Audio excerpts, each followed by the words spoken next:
Mr. DeMaio, the national unemployment rate for 16 and 19-year-olds is 23%, according to the Bureau of Labor Statistics 2012. Meanwhile, high school students applying to college benefit from internship opportunities to make them more competitive and to expose them to different fields that they can pursue in college.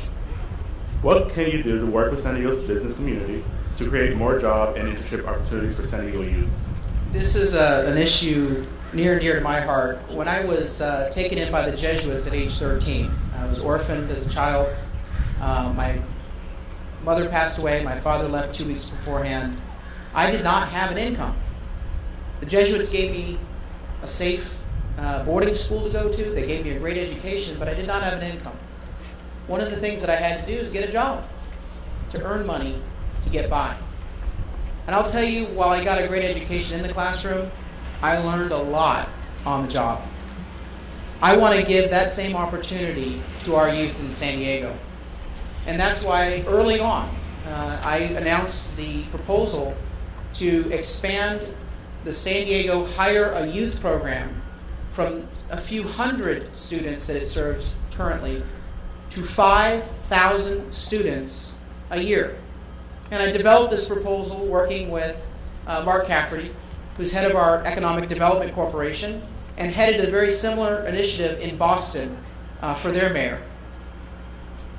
We can provide our youth with exceptional learning opportunities on the job in San Diego if we create these public-private partnerships with local businesses. And I believe businesses will step up.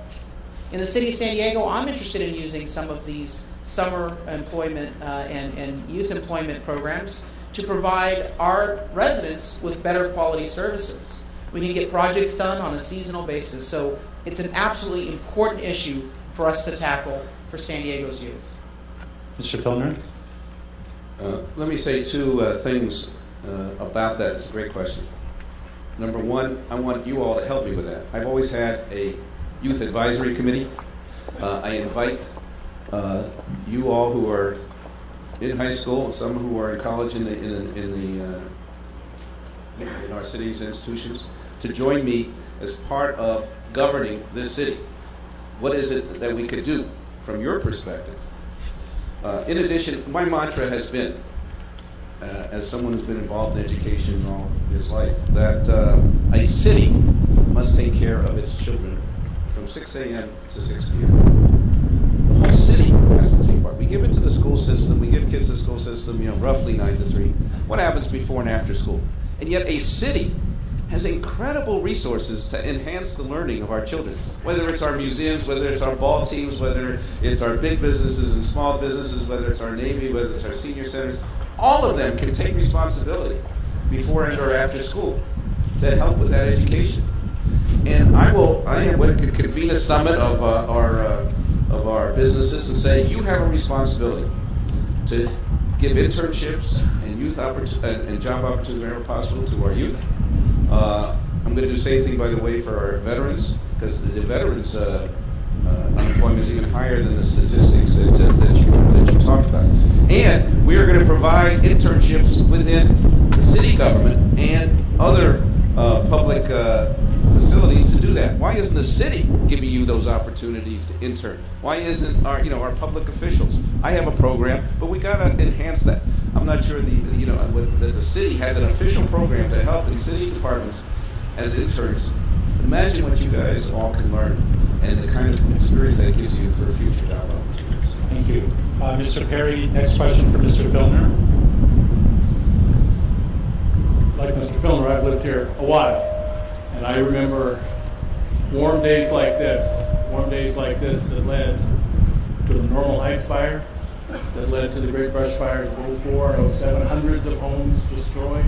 After each of these fires, scalding reports done about inadequate fire resources. What's your view? You've been away from it for a while, but are we once again living in a fool's paradise? Oh, yes. As we head in, and would you support a property tax, a sales tax boost? Well, we have to look at all those suggestions, but let me first agree with you about the problem.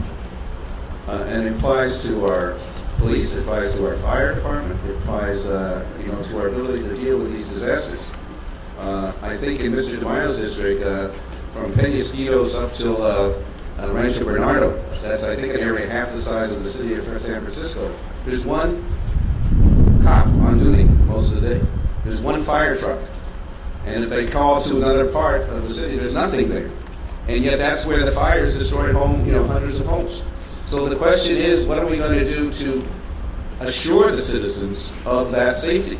And the first, as I said earlier, the first thing it is, you don't make sure all the cops and firefighters leave by saying, public employees don't deserve either a pension or any respect as public employees. You have to honor and respect their professionalism and their abilities to do a job.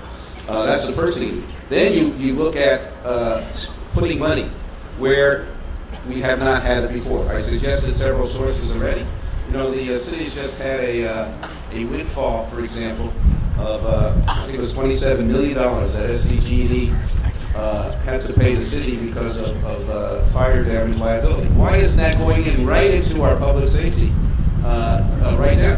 Why isn't that money going into the dealing with those issues which you raised? So yes, we have to do more, and we have to be honest that the money is being diverted to things like the question you raised to our hoteliers rather than to public safety.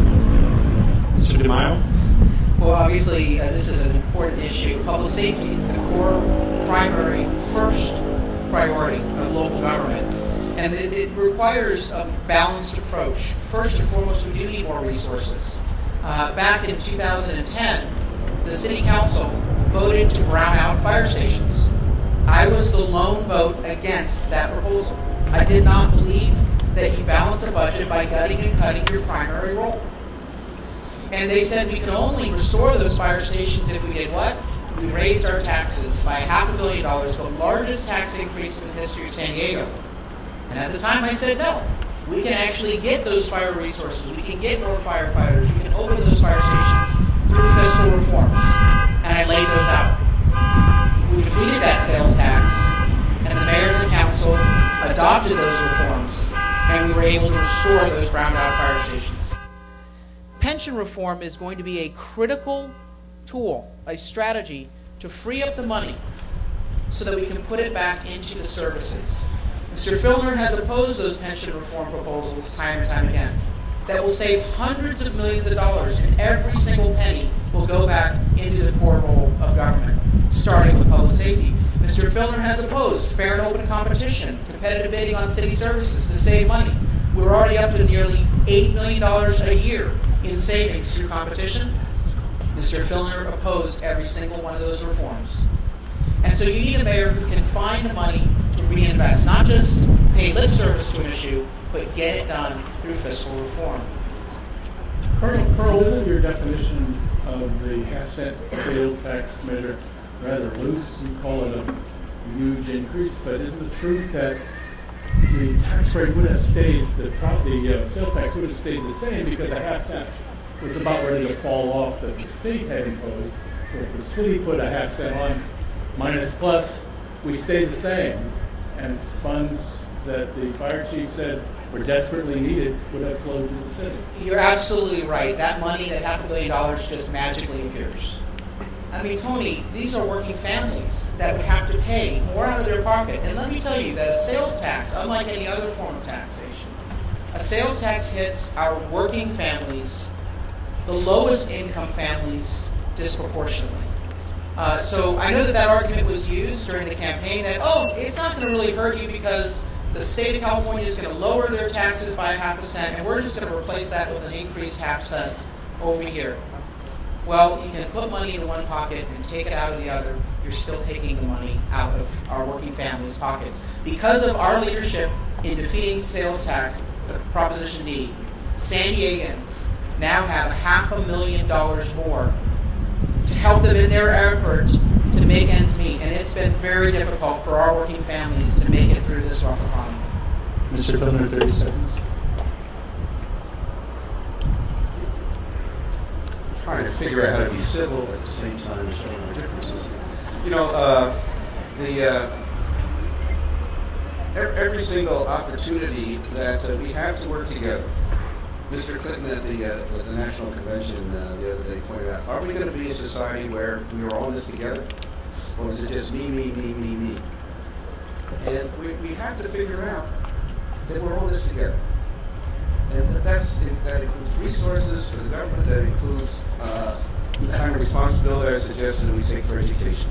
And every time there's an attempt for us to work together, it's no, no, no, no, no, no, no. And then these services are not there. Guess why? So you need someone who's going to have a rational approach to this, but who believes that we can all do this working together.